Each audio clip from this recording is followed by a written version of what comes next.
নমস্কাৰ সকলোকে স্বাগতম জনাইছো আসাম কেৰিয়াৰ পইণ্ট ইউটিউব চেনেলটোলৈ বন্ধুসকল আজিৰ ভিডিঅ'টোত আমি আপোনালোকৰ যোৱাকালি অনুষ্ঠিত হৈ যোৱা আসাম পুলিচ এসআই পৰীক্ষাৰ যিখন কোৱেশ্চন পেপাৰ আছিল এই কোৱেশ্চন পেপাৰখন ডিসকাস কৰিবলৈ ওলাইছো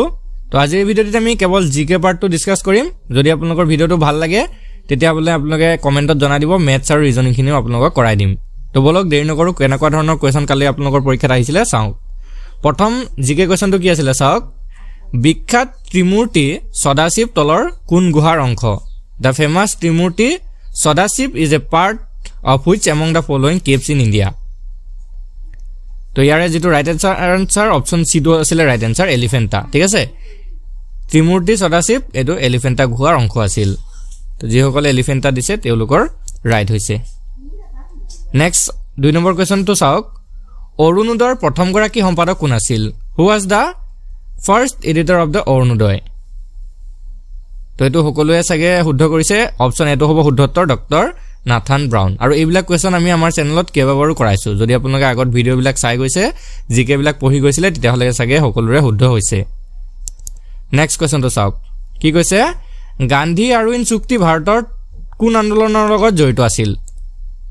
The Gandhi Irwin Pact was associated with which of the following movement of India তো বন্ধুসকল ইয়াৰ শুদ্ধ উত্তৰটো যাব অপচন বি আইন অমান্য অৰ্থাৎ সিভিল ডিসঅবিডিয়েন্স তো আইন অমান্য আন্দোলনৰ হৈতে গান্ধী আৰউইন চুক্তিটো জড়িত আছিল নেক্সট কোৱেশ্চনটো চাওক কোনখন বেদত আটাইতকৈ প্ৰাচীন বৈদিক সংস্কৃতিৰ তথ্য পোৱা যায় which Veda depicts the information about the most ancient Vedic age culture তো ইয়াৰে ৰাইট আনসাৰটো আছিল অপচন এ ঋগবেদ ঠিক আছে ঋগবেদত পোৱা যায় নেক্সট কোৱেশ্চনটো চাওক 5 নম্বৰ কোৱেশ্চনটো কি আছিল অসমত অভিৰুচি ক্ৰীড়া দিৱস ৰূপে কাৰ জন্মদিন পালন কৰা হয় এই কোৱেশ্চনটো আমি কেইবাবাৰো পঢ়াইছো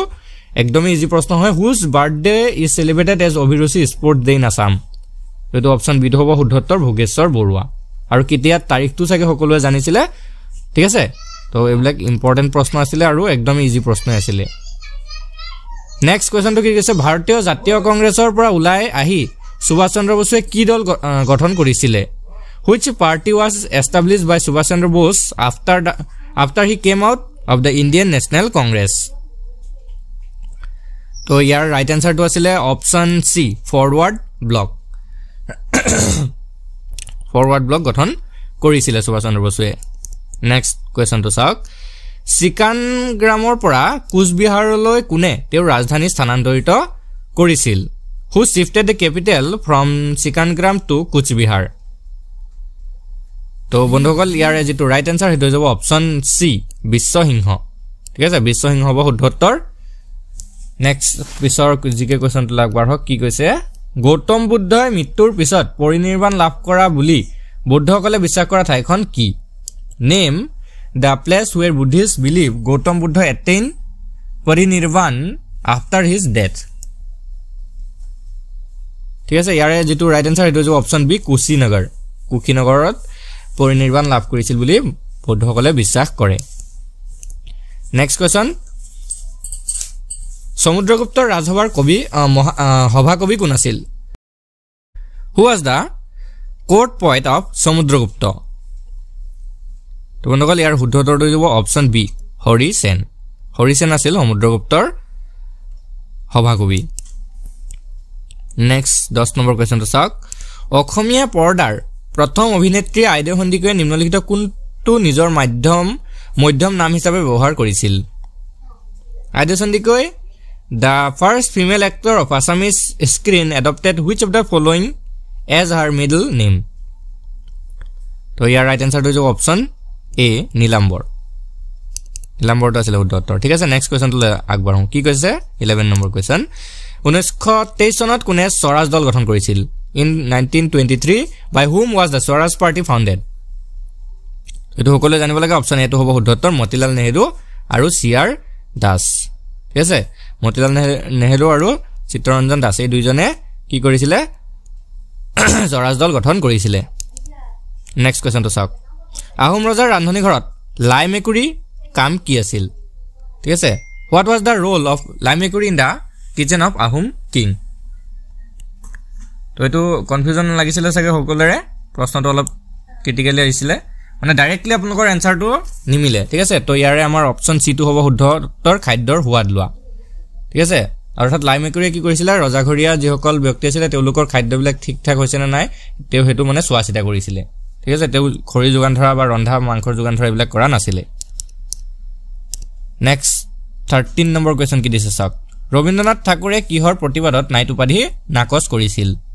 Rabindranath Tagore renounce his knighthood in protest against the তো কিহৰ কাৰণে কোনটো আন্দোলন বা কোনটো বিদ্ৰোহৰ কাৰণে তেও নাইট উপাধি ত্যাগ কৰিছিল তো ইয়াৰ ৰাইট আনসাৰ টো অপচন বি অপচন বি টো হ'ব শুদ্ধ উত্তৰ জালিৱানাৱালাবাগৰ গণহত্যা তো জালিৱানাৱালাবাগত যি গণহত্যা হৈছিল তাৰ কাৰণে তেও এই নাইটহুড উপাধিটো যে তেও প্ৰদান কৰা হৈছিল হেতু তেও ত্যাগ কৰি দিছিল আকৌ ঘূৰাই দিছিল তো বন্ধুসকল নেক্সট কোৱেশ্চন কিটা আলোচনা কৰাৰ আগতে এটা কথা জনাই থওঁ যেহেতু আপোনালোকৰ আসাম পুলিচৰ এবিউবি পৰীক্ষা পাইছেহিয়ে হয়তো আপোনালোকৰ মাৰ্চ ফেব্ৰুৱাৰী মাৰ্চ মাহত চাগে এক্সাম হৈ যাবগে তো জিঅকলৰ ভাল মাৰ্কস পাইছে ঠিক আছে ভাল মাৰ্ক পোৱা সকলে এতিয়াৰ পৰা ভালকে প্ৰিপাৰেচন কৰি থাকক কাৰণ পিছত গৈ যেতিয়া এডমিট ওলাই যাব যেনেকৈ আপোনালোক এসআই পৰীক্ষাটোৰ কাৰণে খুব কম সময় দিলে পঢ়িবৰ কাৰণে তেনেকুৱাকৈ পিছত আপোনালোকৰ এবিউবিটো হৈ যাবগে সেইকাৰণে এতিয়াৰ পৰা আপোনালোকে ভালকে পঢ়ি থাকক আৰু তাৰ কাৰণে যদি আপোনালোকৰ পিডিএফ লাগে তেতিয়া সম্পূৰ্ণ সিলেবাস অৰ্থাৎ গোটেইখিনি সাবজেক্ট থকাকৈ কিছুমান পিডিএফ আমাৰ পৰা লৈ ল'ব পাৰিব তো স্ক্ৰিনত এটা নাম্বাৰ থাকিব সেই নাম্বাৰটোত আমাক হোৱাটছআপত মেছেজ কৰিলে গোটেই পিডিএফ খিনি আপোনালোকক পঠাই দিম মাত্ৰ 75 টকা অৰ্থাৎ 75 টকা পে কৰিলে এই গোটেইখিনি পিডিএফ আপোনালোকে পাই যাব পাৰিব গোটেইখিনি সাবজেক্ট থাকিব ঠিক আছে তো বলক আৰু কি কি কোৱেশ্চন আহিছিলে চাও নেক্সট কোৱেশ্চনটো কি দিছে চাওক আহোম আৰু মোগলসকলৰ মাজত প্ৰথম ৰণ সামধৰাৰ ৰণ হৈছিল হেখৰ ৰণটো কোনটো আছিল ঠিক আছে প্ৰথম ৰণটো আছিল সামধৰাৰ ৰণ আহোম আৰু মোগলসকলৰ মাজত ইয়াতে আমাক কৈছে হেখৰটো ৰণ কোনটো আছিল The battle of Samdhar was the first battle between Ahom and Mughals, which was the last battle of between the both sides, অর্থাৎ Ahom and Mughal. তো last battle তো আছিল অপশন সি তো হ'ব শুদ্ধ উত্তৰ ইটাখুলিৰ ৰণ ঠিক আছে ইটাখুলিৰ ৰণ তো the battle of Itakuli was the last battle between Ahom and Mughals. Next question তো চাওক 15 নম্বৰ question 1925 ত লেবাৰ স্বৰাজ দল কোনে স্থাপন কৰিছিল The Labour Swaraj Party was set up by whom in 1925 তো ইয়াৰে যেটো শুদ্ধতৰ অপচন বি টো হ'ব শুদ্ধতৰ কাজী নজৰুল ইছলামে নেক্সট তো চাওক 15 নম্বৰ কোৱেশ্চন কুম কান্তাং আৰু কামবাং কোন জনগোষ্ঠীৰ মহিলাৰ ঐতিহ্যবাহী পোছাক তো ইয়াৰ শুদ্ধতৰ যে অপচন এ ৰাভা সকলৰ এটো এটা ঐতিহ্যবাহী সাজ পোছাক হয় নেক্সট 17 নম্বৰ কোৱেশ্চন তো চাওক কোন চনত নাগালেণ্ড অসমৰ পৰা পৃথক হৈছিল Right answer to option C to হ'ব শুদ্ধতৰ 1963 হৈছিল next 18 number question চাওক বৰ্মন ৰাজবংশ কোনে স্থাপন কৰিছিল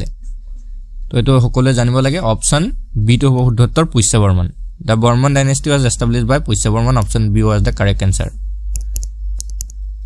next question নিম্নলিখিত কোনজন ভাৰতৰ প্ৰথম গৰাকী গভৰ্ণৰ জেনেৰেল আছিল who among the following was the first governor general of India The right answer is option C, Lord William Bentinck. ঠিক আছে The first Governor General of India was Lord William Bentinck. Next question, কামৰূপৰ প্ৰথম গৰাকী মুছলিম আক্ৰমণকাৰী কোন আছিল Who was the first Muslim invader of Kamrup? The right answer is option A, Muhammad Bakhtiyar Khilji. ঠিক আছে Muhammad Bakhtiyar Khilji কামৰূপৰ প্ৰথম গৰাকী মুছলিম আক্ৰমণকাৰী আছিল নেক্সট কোৱেশ্চন সৰা শব্দটো প্ৰথমবাৰৰ বাবে দাদাভাই নৰজিয়ে ব্যৱহাৰ কৰা কংগ্ৰেছ অধিৱেশন হোৱা চন আৰু স্থান কোনটো আছিল কিমান চনত হৈছিল আৰু ক'ত হৈছিল মানে সৰাজ এটো প্ৰথম দাদাভাই নৰজিয়ে স্থাপন কৰিছিল সেই তাৰ অধিৱেশনটো ফাৰ্স্ট ক'ত হৈছিল আৰু কিমান চনত হৈছিল তো ৰাইট আনসাৰটো আছিল অপচন বি 1906 ত হৈছিল আৰু কলিকতাত হৈছিল Next to Sauk 22 Raja Harshavardhanar পিতৃৰ নাম কি আছিল Who was the father of King Harshavardhan তো ইয়াৰে শুদ্ধ উত্তৰটো আছিল অপচন এ প্ৰভাকৰবৰ্ধন আছিল ৰাজা হৰ্ষবৰ্ধনৰ ফাদাৰৰ নেম 23 কোৱেশ্চন চাওক হিন্দু মহাসভা 1915 চনত প্ৰথমবাৰৰ বাবে অনুষ্ঠিত হৈছিল অৰ্থাৎ ক'ত অনুষ্ঠিত হৈছিল The Hindu Mahasabha was organized for the first time in 1915 at which place The right answer will be option A, Haridwar. ঠিক আছে এটো হৰিদ্বাৰত কি হৈছিল প্ৰথমবাৰৰ বাবে অনুষ্ঠিত হৈছিল নেক্সট কোৱেশ্চন কামাখ্যা মন্দিৰ কোনে পুনৰ নিৰ্মাণ কৰিছিল who rebuild the temple of goddess Kamakhya ঠিক আছে পুনৰ নিৰ্মাণ কোনে কৰিছিল হেতু দিছে অপচন ইয়াৰে সি টো হ'ব শুদ্ধ উত্তৰ নৰনাৰায়ণ ঠিক আছে নৰনাৰায়ণে কামাখ্যা মন্দিৰ পুনৰ নিৰ্মাণ কৰাইছিল নেক্সট কোৱেশ্চন শ্ৰীমন্ত শংকৰদেৱৰ মাতৃৰ নাম কি আছিল হু was the mother of Srimanta Sankardev তো এটো আমি জানিব লাগে অপচন বি টো হৈ যাব শুদ্ধ উত্তৰ সত্যসন্ধ্যা দেৱী ঠিক আছে সত্যসন্ধ্যা দেৱী আছিল শ্ৰীমন্ত শংকৰদেৱৰ মাতৃৰ নাম আৰু পিতৃৰ নাম যদি সুধিলেতেন কুসুম্বৰ ভূঞা নেক্সট কোৱেশ্চন 26 ৰাণী এলিজাবেথৰ কোনগৰাকী ৰাষ্ট্ৰদূতে গুজৰাটত বাণিজ্য কৰিবলৈ ফৰমান বিচাৰি আকবৰ ৰাজসভালৈ আহিছিল তো ইয়াৰ যেটো ৰাইট আনসাৰ অপচন সি টো হ'ব শুদ্ধ উত্তৰ জন মিলডেন হল ঠিক আছে জন মিলডেন হল তেৱে গুজৰাটত বাণিজ্য কৰিবলৈ ৰাষ্ট্ৰদূত হিচাপে আহিছিল নেক্সট কোৱেশ্চনটো চাওক আসাম এছ'চিয়েশ্যনৰ প্ৰথম সভা কেতিয়া আৰু ক'ত হৈছিল ঠিক আছে Assam association when and where was the first meeting of the Assam Association held correct আনসাৰটো হ'ব অপচন এ 1905 ত আৰু ডিব্ৰুগড়ত হৈছিল এটো নেক্সট কোৱেশ্চন কি কৈছে স্বাধীন অসমৰ প্ৰথম গৰাকী ৰাজ্যপাল কোন আছিল who was the first governor of independent Assam তো প্ৰথম যদি ৰাজ্যপালৰ কথা উঠে অপচন সি টো হ'ব শুদ্ধ উত্তৰ ছাৰ আকবৰ হায়দৰি আৰু মোহাম্মদ ছাৰ আকবৰ হায়দৰি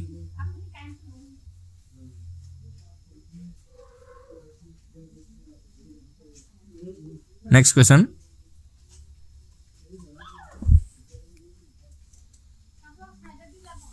অসমত ব্ৰিটিছ শাসনৰ বিৰুদ্ধে কৰা প্ৰথম গৰাকী ব্যক্তি কোন আছিল name the first man to oppose British administration in Assam ইয়াৰ শুদ্ধ উত্তৰটো হ'ব option B Gomdhar Konwar question number 30 আলেকজাণ্ডাৰে কেতিয়া ভাৰত আক্ৰমণ কৰিছিল in which year did Alexander invade India তো নকলি ইয়াৰে ৰাইট আনসাৰটো হ'ব অপচন এ এটো হ'ব শুদ্ধ উত্তৰ খ্ৰীষ্টপূৰ্ব 326 ত ঠিক আছে খ্ৰীষ্টপূৰ্ব 326 অৰ্থাৎ 326 BC নেক্সট কোৱেশ্চনটো চাওক 31 অসমৰ লগত আন্তঃৰাষ্ট্ৰীয় সীমা থকা দুখন বৈদেশিক ৰাষ্ট্ৰ হৈছে ইয়াৰ ৰাইট আনসাৰটো হ'ব অপচন এ বাংলাদেশ আৰু ভূটান এই দুইখনে অসমৰ হৈতে সীমা আছে অৰ্থাৎ বৈদেশিক সীমা আছে নেক্সট কোৱেশ্চনটো কি কৈছে চাওক 32 অসমৰ লৌহ মানৱ বুলি কোন গৰাকী ৰাজনৈতিকক জনা যায় তো সকলোৱে জানিব লাগে ঠিক আছে অপচন ডি টো হৈ যাব শুদ্ধ উত্তৰ ইয়াৰ বিষ্ণুৰাম মেধিক আমি লৌহ মানৱ অৰ্থাৎ আইৰন ম্যান বুলি আমি জানো তাৰ পিছত কি কৈছে চাওক কম্পিউটাৰ ছবি চিত্ৰণত ক্ষুদ্ৰতম একক হৈছে ইউনিট দিয়া আছে এৰে পিক্সেল আৰু ৰিজলিউশন তো ইয়াৰে কোনটো শুদ্ধ হ'ব তো বন্ধুসকল ইয়াৰে শুদ্ধ উত্তৰটো হৈ যাব অপচন বি পিক্সেল ঠিক আছে পিক্সেলটো শুদ্ধ আছিল নেক্সট 34 লাফিং গেছ কি লাফিং গেছৰ বৈজ্ঞানিক নামটো বা ৰাসায়নিক নামটো আমাক দিছে তো এটো জানিব লাগে সকলোৱে চাগে জানে অপচন এ টো হ'ব শুদ্ধ উত্তৰ নাইট্ৰাছ অক্সাইড ঠিক আছে দ্য লাফিং gas is nitrous oxide next two চাওক 35 ৰখৰাজ লক্ষ্মীনাথ বেজবৰুৱা ৰচনা কৰা একমাত্ৰ উপন্যাসখন কি What is the name of the only novel written by Rasaraj Lakshminath Bezborua? তো বন্ধুসকল ইয়াৰ ৰাইট আনসাৰটো হৈছে অপচন সি পদুম কুঁৱৰী তো হৈছে ৰখৰাজ লক্ষ্মীনাথ বেজবৰুৱা ৰচনা কৰা একমাত্ৰ উপন্যাস নেক্সট 36 ৰিমোট সেন্সিংত ব্যৱহৃত হয় কি ব্যৱহৃত হয় NNR নে ESR নে EMR নে SSR কোনটো শুদ্ধ আছিল অপচন এ টো আছিল শুদ্ধ উত্তৰ NMR ঠিক আছে NMR নেক্সট কোৱেশ্চন তো চাওক 37 ডক্টৰ ভবেন্দ্ৰনাথ শইকীয়াৰ কোনখন ছবিত বানপ্ৰস্থ নামৰ চুটিগল্পৰ ওপৰত আধাৰিত তো ইয়াৰে শুদ্ধ উত্তৰটো হৈছে অপচন বি সন্ধ্যা ৰাগ নেক্সট কোৱেশ্চনটো লাগবঢ়ো কি কৈছে চাওক নোবেল গেছ প্ৰথমে কোনে আৱিষ্কাৰ কৰিছিল Nobel gas who first discovered the Nobel gas তো ইয়াৰে শুদ্ধ উত্তৰটো হৈছে অপচন ডি উইলিয়াম ৰামছে ঠিক আছে উইলিয়াম ৰামছে নোবেল গেছটো প্ৰথমতে আৱিষ্কাৰ কৰিছিল নেক্সট আৰু এটা কোৱেশ্চন এনেকুৱা আছিল চাওক স্বাধীন ভাৰতৰ প্ৰথম গৰাকী মুখ্য নিৰ্বাচনী আয়ুক্ত কোন আছিল প্ৰথম গৰাকী মুখ্য নিৰ্বাচনী আয়ুক্ত হদিছে আমাক হু was the first chief election commissioner of independent India তো ইয়াৰে যেটো ৰাইট আনসাৰ অপচন ডি আছিল সুকুমাৰ সেন আছিল next question to 14 number question ভাৰতীয় অলিম্পিক সংস্থাৰ প্ৰথমগৰাকী মহিলা সভাপতি হ'ল who became the first woman president of the Indian Olympic Association তো ইয়াৰ ৰাইট আনসাৰটো হৈছে অপচন ডি পিটি উষা ঠিক আছে পিটি উষা আছিল ভাৰতীয় অলিম্পিক সংস্থাৰ প্ৰথমগৰাকী মহিলা সভাপতি নেক্সট কোৱেশ্চন টু চাওক 41 তলত উল্লেখ কৰা সকলৰ ভিতৰত পিছলকাৰক হিচাপে ব্যৱহৃত হয় কি কৈছে which of the following is used as a lubricant হিচাপে কোনটো ব্যৱহাৰ কৰা হয় তো ইয়াৰ যেটো ৰাইট আনসাৰ হ'ব অপচন এ গ্ৰেফাইট টু lubricant হিচাপে ব্যৱহাৰ কৰা হয়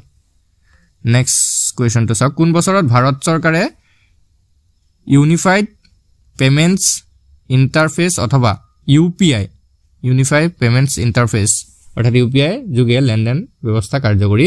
কৰিছিলে তো এই চনটো কি আছিল প্ৰথম কেতিয়াৰ পৰা হৈছিল এটো অপচন বি টো আছিল শুদ্ধতৰ 2016 চনৰ পৰা হৈছিল নেক্সট 43 স্বৰ্গদেউ চুলিগফা অৰ্থাৎ স্বৰ্গদেউ ৰত্নধৰ সিংহ কোনটো নামেৰে জনাজাত আছিল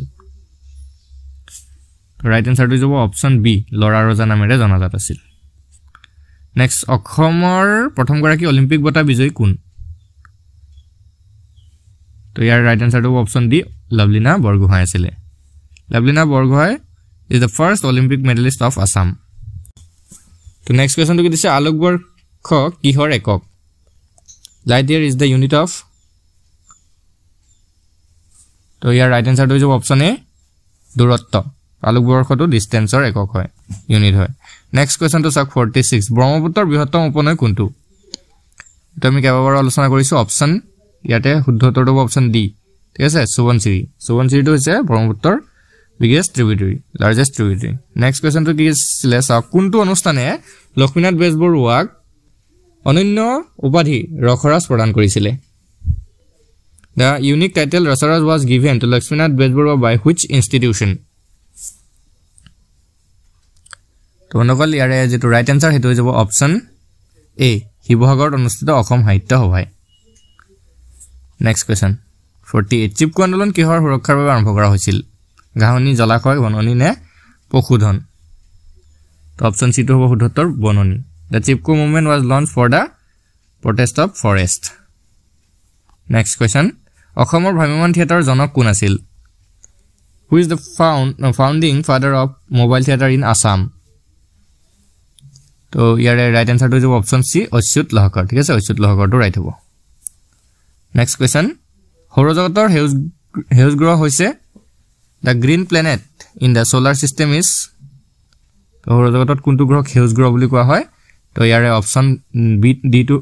বি টো হ'ব শুদ্ধতৰ ইউৰেনাছ ঠিক আছে ইউৰেনাছ টো হেউজ গ্ৰহ বুলি কোৱা হয় নেক্সট কোৱেশ্চন 51 গুৱাহাটীত অনুষ্ঠিত হোৱা 33তম ৰাষ্ট্ৰীয় খেল প্ৰতিযোগিতাৰ শুভঙ্কৰ অৰ্থাৎ মেস্কট কোন কি আছিল what was the name of the mascot of 33rd national games held in Guwahati তো এটো জানিব লাগে অপচন বি টো হ'ব শুদ্ধতৰ ৰংমন আছিল নেক্সট কোৱেশ্চন ৰেশম শিল্পত প্ৰাসংগিক গছ হৈছে which of the following is the plant important in sericulture তো ইয়াৰ ৰাইট আনসাৰ টো অপচন ডি নুনি গছ ঠিক আছে মালবেৰী তাৰ পিছত আৰু এটা কোৱেশ্চন আছিল লাচি দিৱস কেতিয়া পালন কৰা হয় একদম ইজি কোৱেশ্চন সকলোৱে পাৰিছে অপচন এ টো হ'ব শুদ্ধতৰ 24 নৱেম্বৰত নেক্সট কোৱেশ্চন টো আছিল 54 লোকসভা ভংগ কৰাৰ অধিকাৰ কাৰ আছে who has the power